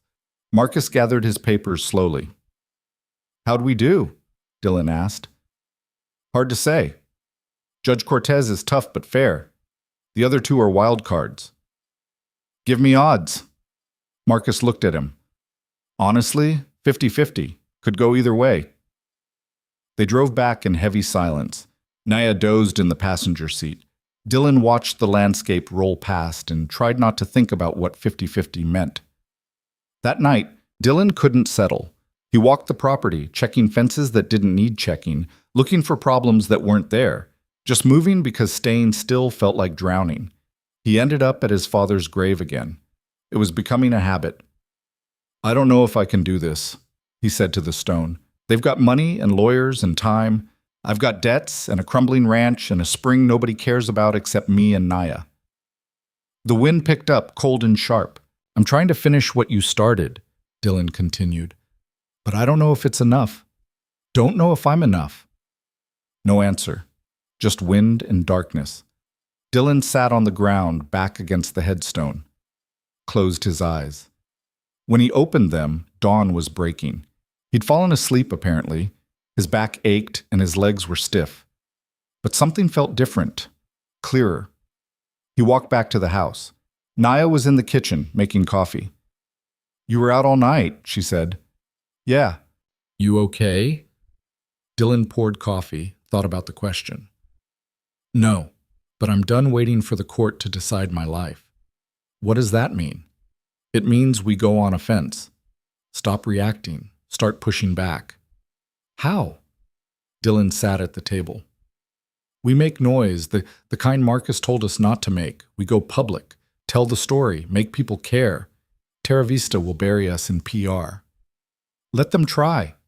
We've got the truth. We've got evidence. We've got a story people will listen to if we tell it right. Naya studied him. You're sure about this? No, but I'm tired of playing defense. She smiled.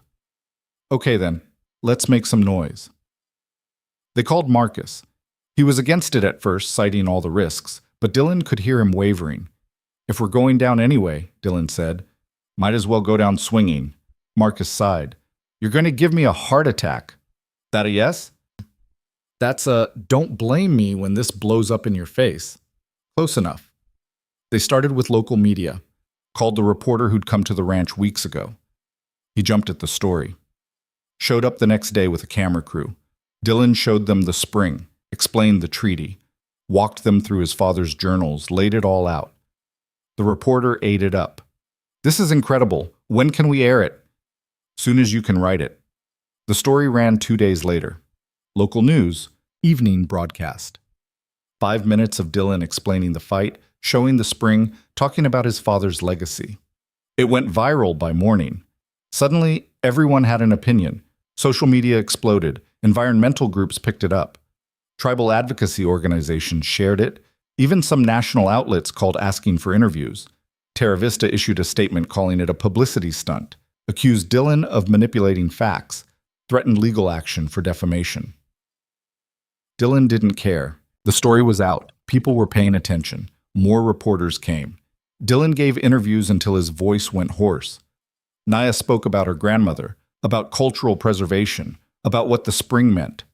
Marcus fielded calls from advocacy groups offering support, lawyers volunteering their time, organizations wanting to file friend-of-the-court briefs. You've started something, Marcus said. Is that good?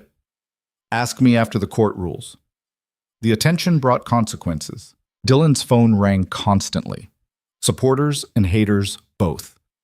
Someone started a crowdfunding campaign to help with legal fees. It raised $40,000 in 3 days. Someone else started a counter-campaign supporting Terra Vista. It raised twice that. The ranch became a destination. People drove out to see it. Some to support Dylan, some just curious.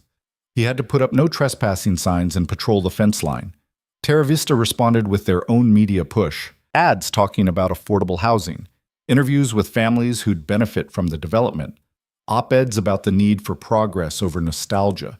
It became a battle of narratives. Preservation versus progress. History versus future. David versus Goliath. Dylan stopped reading the comments. Stopped watching the coverage. It was too much, too loud, too overwhelming. But the noise was working. 10 days after the story broke, Judge Cortez issued her ruling. Dylan was in the barn when Marcus called. He almost didn't answer, almost let it go to voicemail. But he picked up on the last ring. We won, Marcus said. Dylan's legs went weak. What? The appellate court upheld Judge Ramos's injunction, 2-1 decision. They agreed the treaty claim has merit and ordered a full historical review before any development can proceed. We won. We won this round. Terra Vista can still appeal to the state Supreme Court. But yes, right now, we won. But Dylan sat down hard on the barn floor. What happens now? Now we prepare for the historical review. Document everything. Build an airtight case, because this is our chance, a real chance to settle this permanently. After Marcus hung up, Dylan just sat there, trying to process. They'd won. Actually won. Naya found him 20 minutes later, still sitting in the dirt. Marcus called me, she said. Dylan looked up. We did it. We did. She pulled him to his feet. They stood there in the barn, in the dust and shadows, and for the first time in months, Dylan felt something like hope. It was fragile, tentative. Terra Vista would keep fighting. The Supreme Court might overturn everything. Nothing was settled. But right now, in this moment, they'd won. And that was enough. The celebration was short-lived. Dylan knew better than to think one court ruling would end this. Terra Vista had too much invested, too much at stake. They'd appeal. They'd stall. They'd find new ways to fight. But for one night, He let himself breathe. Naya cooked dinner, an actual meal instead of the canned soup and sandwiches they'd been surviving on. They ate on the porch, watching the sun set over land that felt different now. Still his, at least for the moment. Still protected. "What do you think happens next?" Naya asked. Dylan chewed slowly, considering. Marcus said the historical review could take 6 months, maybe longer. They'll bring in experts, examine every document, verify the treaty's legitimacy. And Terra Vista will fight every step. Yeah, but at least we're fighting on better ground now. The court acknowledged we have a case. That's more than we had a month ago. Naya set down her fork. "Dylan, what happens if we actually win? If the spring gets permanent protection and Terra Vista walks away?" "I haven't let myself think that far." "Maybe you should." Dylan looked out at the land. "I guess I keep the ranch. Try to make it work somehow. Pay back the bankruptcy debts over time." "Alone?" The question hung between them. Dylan glanced at Naya, saw something in her expression he couldn't quite read. "I don't know, he said honestly. "Haven't thought about that either." She nodded, looked away. "My grandmother used to say that protecting something is just the first step. The harder part is figuring out what to do with it after." What did she think should happen with the spring? She wanted it returned to the people, not owned privately, open for ceremony, for prayer, for the community to access. Naya's voice was soft. But she also understood that wasn't realistic, not with how land laws work, so she settled for protection, for making sure it wasn't destroyed. "That's still what you want?" "I want what's right, but I'm not sure what that looks like anymore." They finished eating in comfortable silence. As darkness settled, Dylan felt the exhaustion of the last months catching up. He'd been running on adrenaline and stubbornness for so long, he'd forgotten what normal tired felt like.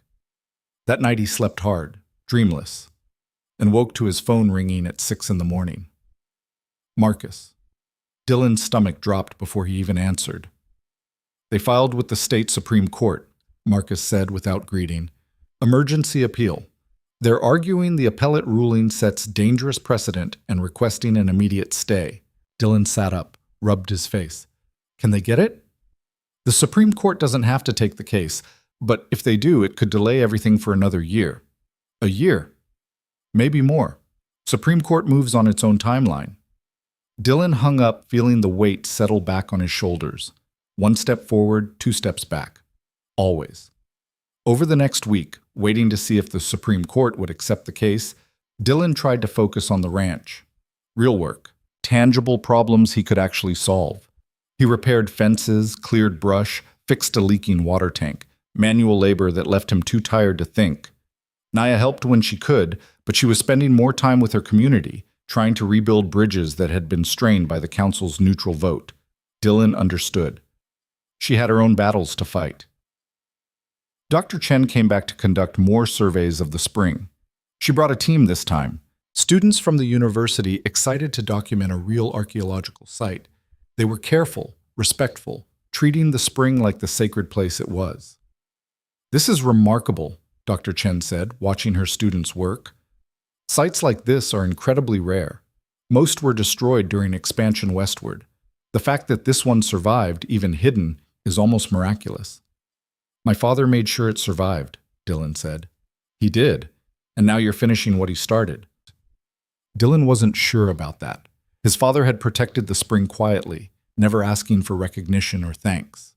Dylan had turned it into a legal circus, a media spectacle. He wondered what his father would think of that. Probably that Dylan was doing it wrong, but at least he was doing something. 2 weeks after the appellate court ruling, the state Supreme Court announced its decision. They would not take the case. Terra Vista's emergency appeal was denied. Marcus called with the news, barely containing his excitement. "That's it. They can't appeal any higher. The injunction stands. The historical review moves forward." "We actually won," Dylan said. "We won the legal fight.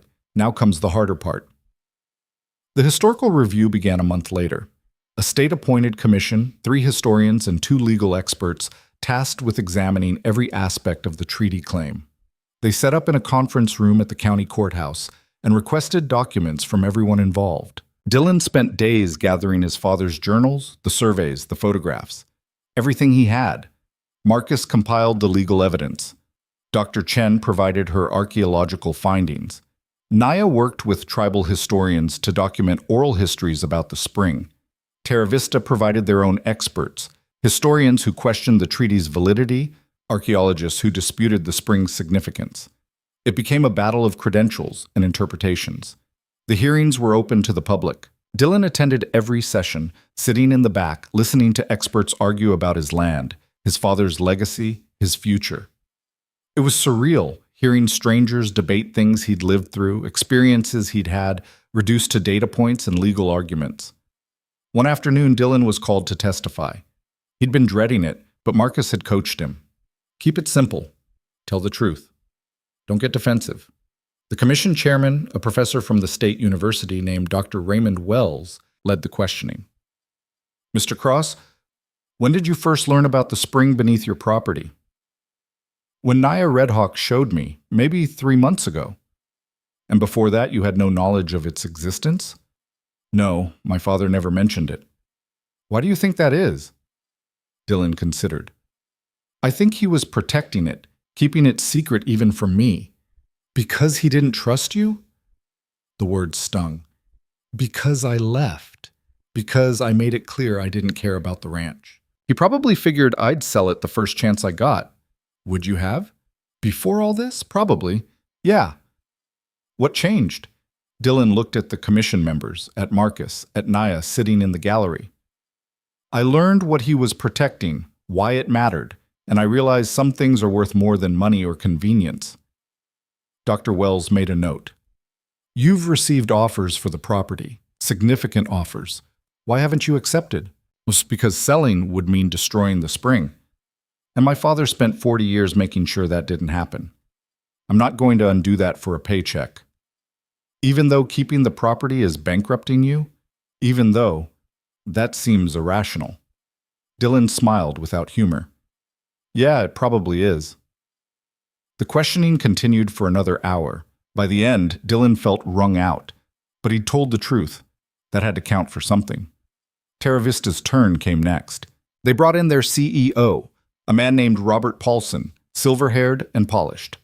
He spoke about economic development, job creation, housing needs. Made it sound noble. Made Dylan sound selfish. We're not trying to destroy history, Paulson said. We're trying to build a future. Housing for families, infrastructure for communities, economic opportunities for people who desperately need them.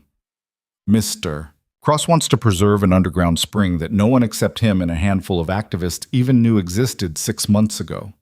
That's admirable in its way. But it's also short-sighted. We're talking about resources that could change thousands of lives. Dr. Wells leaned forward. But those resources, according to the evidence, may not be legally yours to exploit. The treaty claim is questionable at best. Our legal team has presented extensive arguments about its invalidity. Arguments the courts have not found persuasive so far. Paulson's jaw tightened. With respect, the courts have only issued temporary orders. The final determination hasn't been made. We're confident that a thorough historical review will show our position is sound. We'll see, Dr. Wells said neutrally. The hearings dragged on for weeks. More experts, more testimony, more arguments. Dylan stopped attending after a while. It was too much, too draining. He trusted Marcus to handle it. Instead, he focused on the ranch, on the work that needed doing. He hired a couple of day laborers with money from the crowdfunding campaign, fixed up the main barn, repaired equipment, making the place functional again. Naya spent more time at the ranch too. She'd been staying in town with family, but as the weeks passed, she started showing up earlier, leaving later. Eventually, she just started staying in the spare room again. They fell into a routine, Dylan working the land, Naya coordinating with the tribal community and advocacy groups. Evenings on the porch, talking about everything and nothing. It felt natural. Right. One night, after a particularly long day, Naya said, I've been thinking about what happens next. After the review? After everything, if we win, if the spring gets protected, what does that look like practically? Dylan had been thinking about that too. I was thinking maybe we could set up some kind of trust, legal protection that outlasts me. Make sure it's preserved no matter who owns the land later. A conservation easement? Something like that. Marcus mentioned it. Permanently restricts how the land can be used. Naya nodded slowly. And access? For ceremonies? For the community?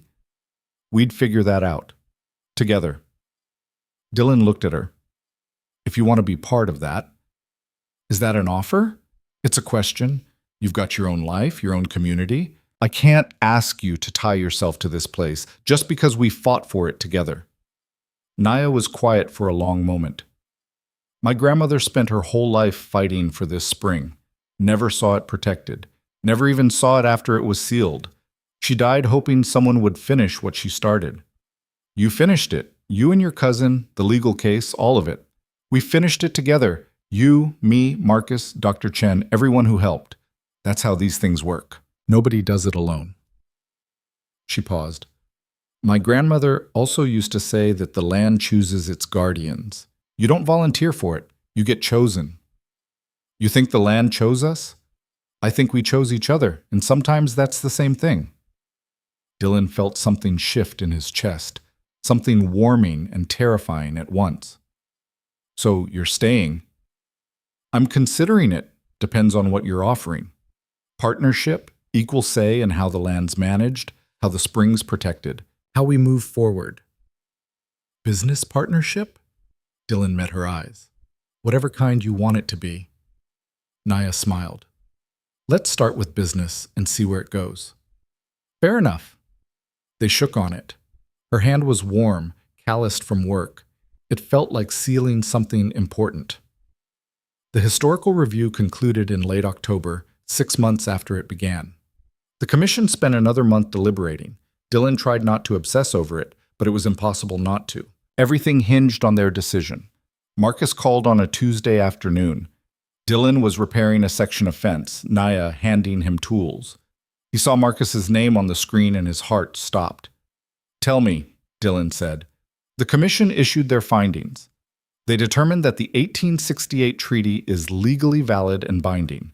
The spring is confirmed as a protected cultural site. They're recommending permanent preservation status and formal recognition of the site's historical significance. Dylan's knees went weak. Naya grabbed his arm, steadying him. What does that mean for Terra Vista? Dylan asked. It means they're done. They can't develop, can't access the aquifer. The water rights claim is invalidated. They have to walk away. They'll fight it. They can try, but the Commission's findings are definitive, backed by legal precedent, archaeological evidence, historical documentation. There's nothing left to argue. After Marcus hung up, Dylan just stood there, fence post forgotten. We won, Naya said softly. We actually won. She pulled him into a hug. He held on tight, feeling the weight of months of fighting, fear, exhaustion, finally lifting. Terra Vista issued a statement that evening. They were disappointed in the Commission's findings.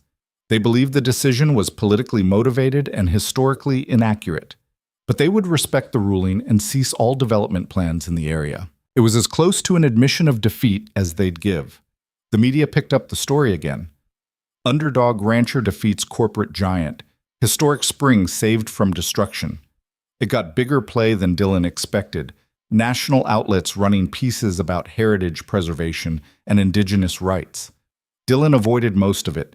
He'd had enough of being a public figure. He just wanted to get back to being a rancher. But there were loose ends to tie up.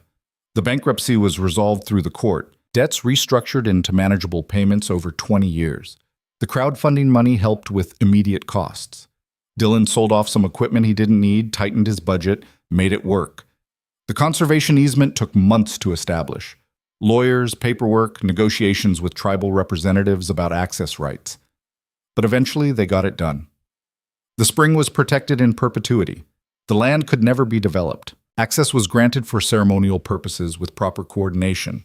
It wasn't perfect. There were compromises, limitations, things that frustrated everyone involved. But it worked. In March, nearly a year after Naya had first stumbled onto the ranch bleeding and desperate, they held a ceremony at the spring. Tribal elders, community members, people who'd fought for its protection.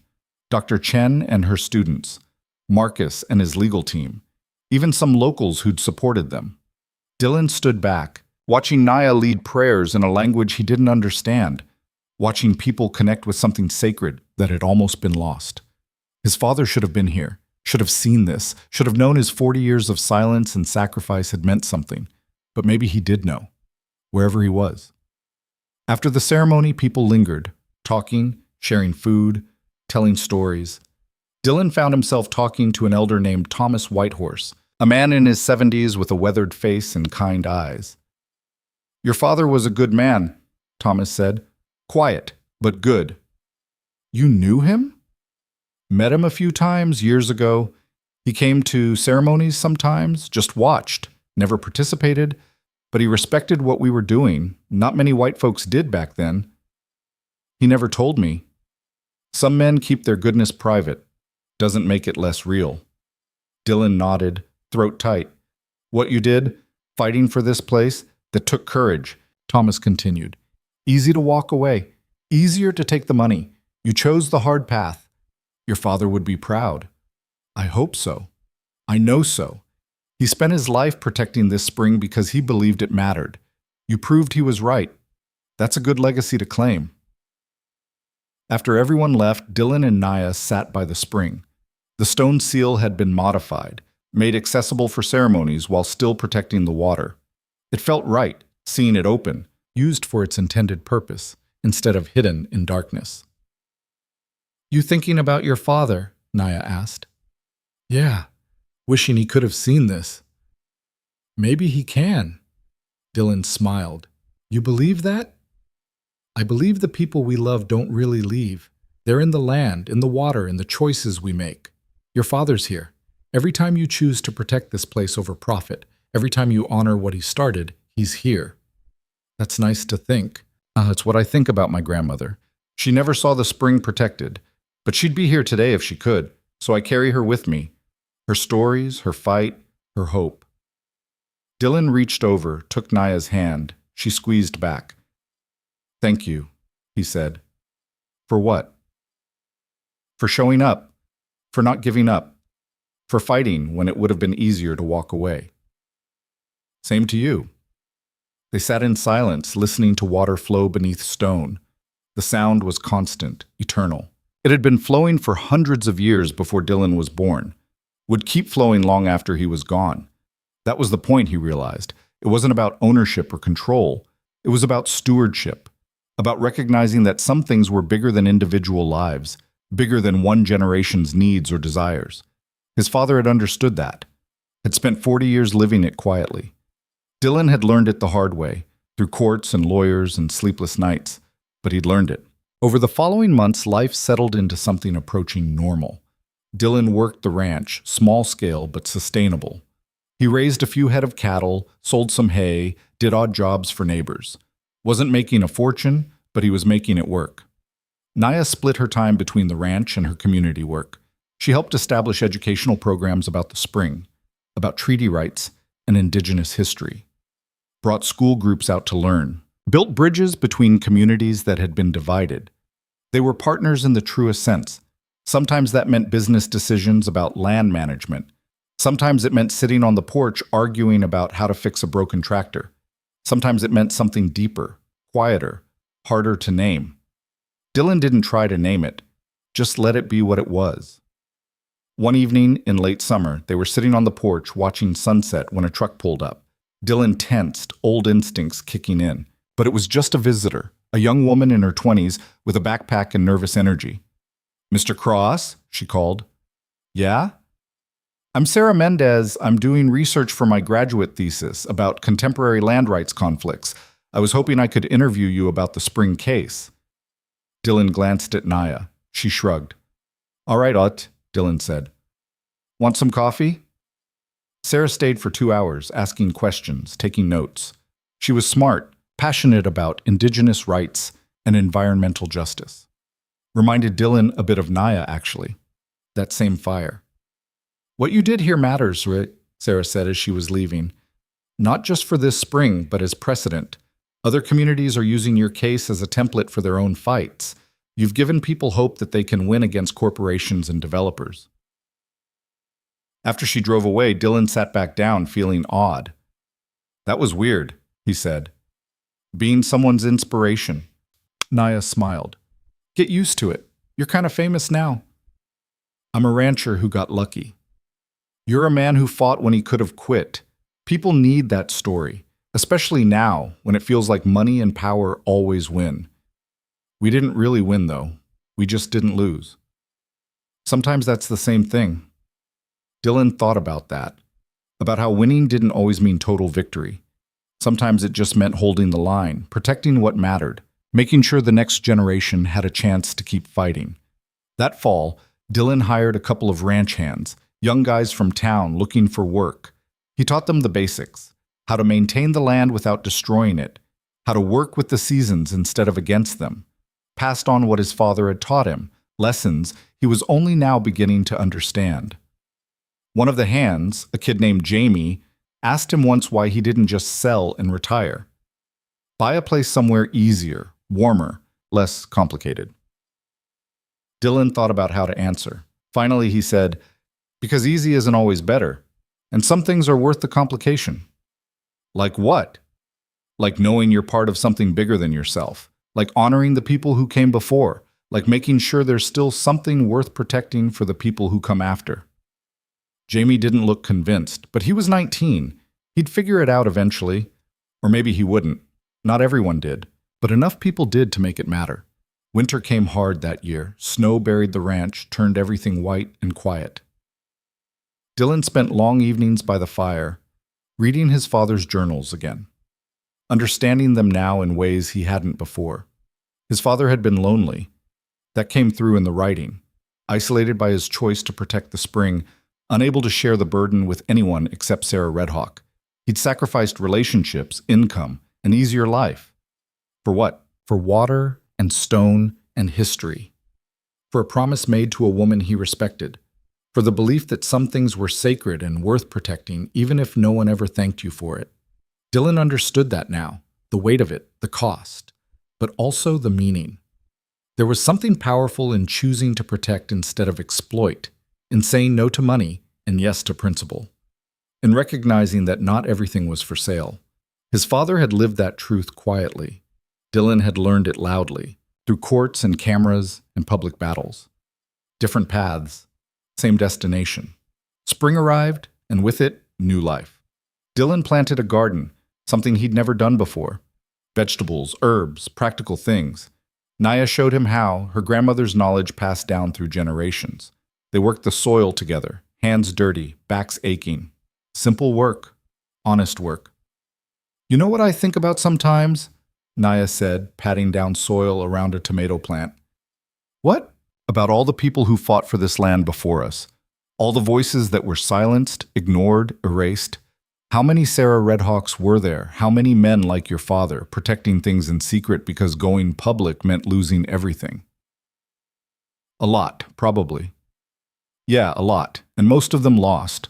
Most of the springs were destroyed, most of the sacred sites paved over, most of the treaties broken and forgotten.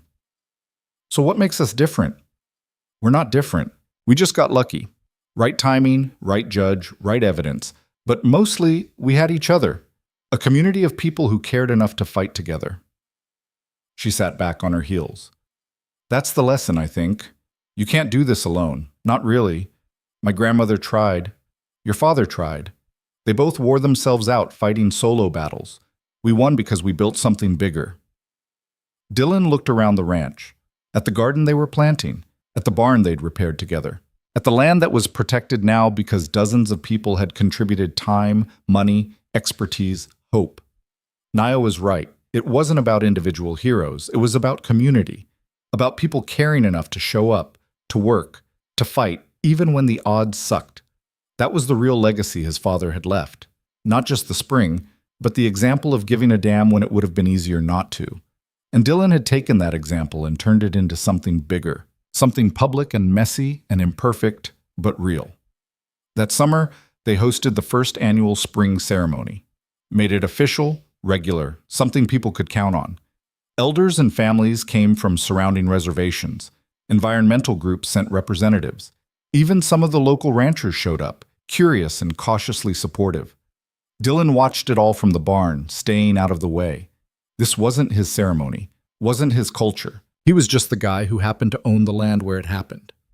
No, that wasn't right either. He was the guardian, the steward, the one responsible for making sure it could keep happening. That felt true. Naya found him eventually, pulled him out into the gathering. "You can't hide," she said. "People want to thank you.